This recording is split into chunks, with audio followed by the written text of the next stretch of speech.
Assalamualaikum warahmatullahi wabarakatuh. Kami dari kelompok 8 ingin mempresentasikan hasil kerja kelompok kami yang berjudul Sumber Daya yang Dapat Diperbarui, yaitu perikanan. Sebelumnya, perkenalkan di sini saya Ika Ayu Saputri dan bersama rekan-rekan saya yang nanti akan memaparkan materi, yaitu Ahmad Arif Hidayatullah dan Emi Ristiani. Materi pertama yang akan saya sampaikan adalah prinsip dasar sumber daya perikanan.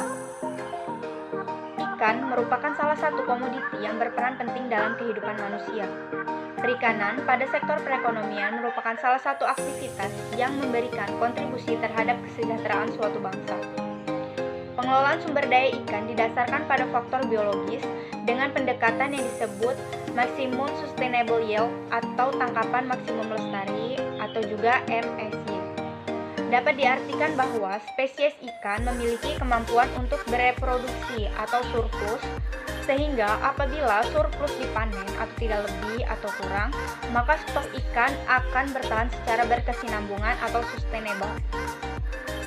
Selanjutnya adalah teori sumber daya perikanan, yaitu yang pertama ada teori model Gordon dan Schaefer.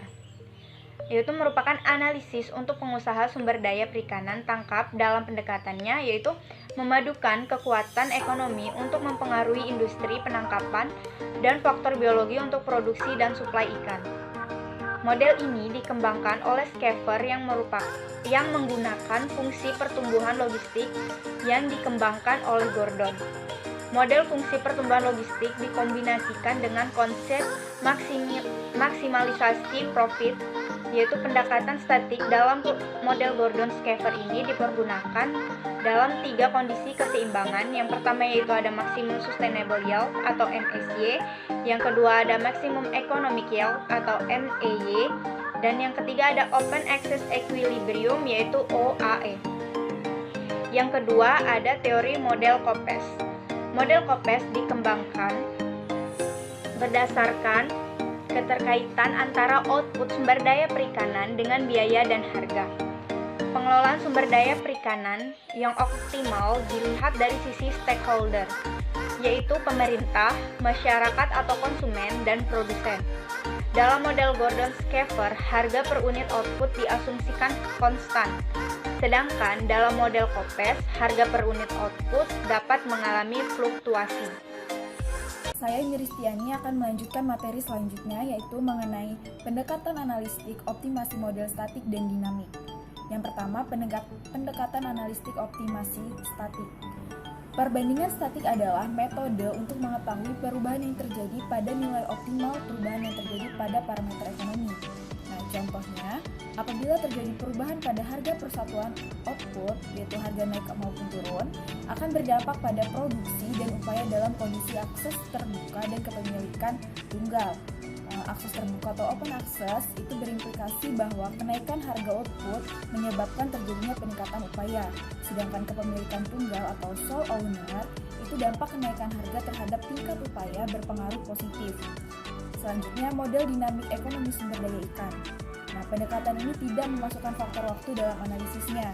Nah, pada sumber daya terbarukan seperti ikan, itu tidak dimasukkannya faktor waktu, karena dapat menyebabkan akibat serius dalam pengelolaan sumber daya ikan. Hal ini dikarenakan sumber daya ikan tersebut memerlukan waktu untuk bereaksi terhadap setiap perubahan eksternal yang terjadi. Nah, pendekatan dinamik tidak saja mutlak diperlukan untuk memahami pengelolaan sumber daya ikan, tetapi juga untuk memahami aspek ekonomi sumber daya secara menyeluruh. Nah, dalam model dinamik, stok ikan itu dianggap memiliki 2 manfaat, yakni apakah dipanen sekarang sehingga diperoleh manfaat saat ini, ataupun dipanen untuk masa yang akan datang sebagai investasi. Selanjutnya, keterkaitan model statik dengan dinamik. Dalam konteks dinamik, perikanan yang open access dapat dilihat sebagai kasus di mana diskon rate tak terhingga.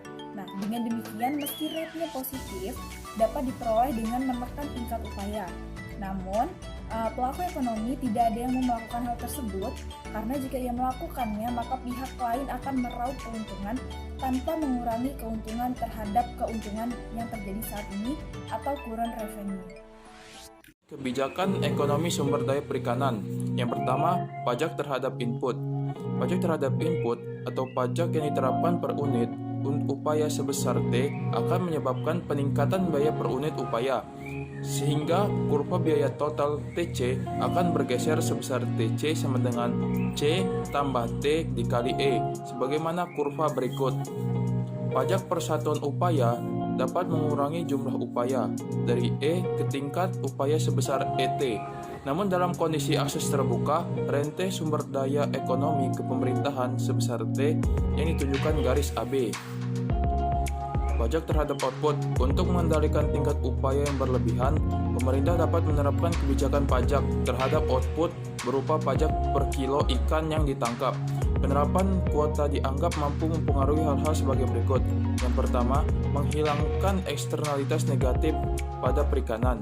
Yang kedua, menghilangkan fenomena race for fish pada nelayan. Yang ketiga, mendorong efisiensi kapital dan tenaga kerja karena hak kepemilikan parsial kepada nelayan. Materi terakhir, kebijakan ekonomi sumber daya ikan.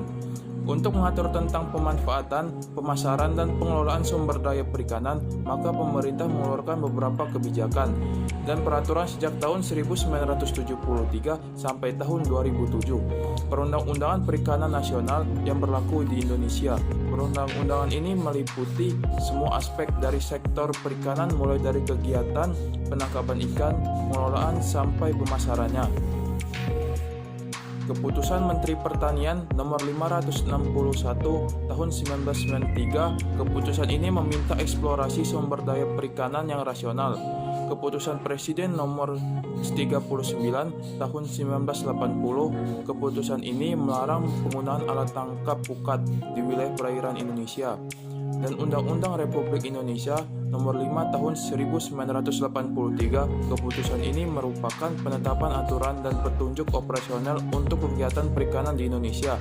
Dan Undang-Undang Republik Indonesia Nomor 5 Tahun 1990, keputusan ini mengatur tentang konservasi sumber daya hayati dan ekosistemnya.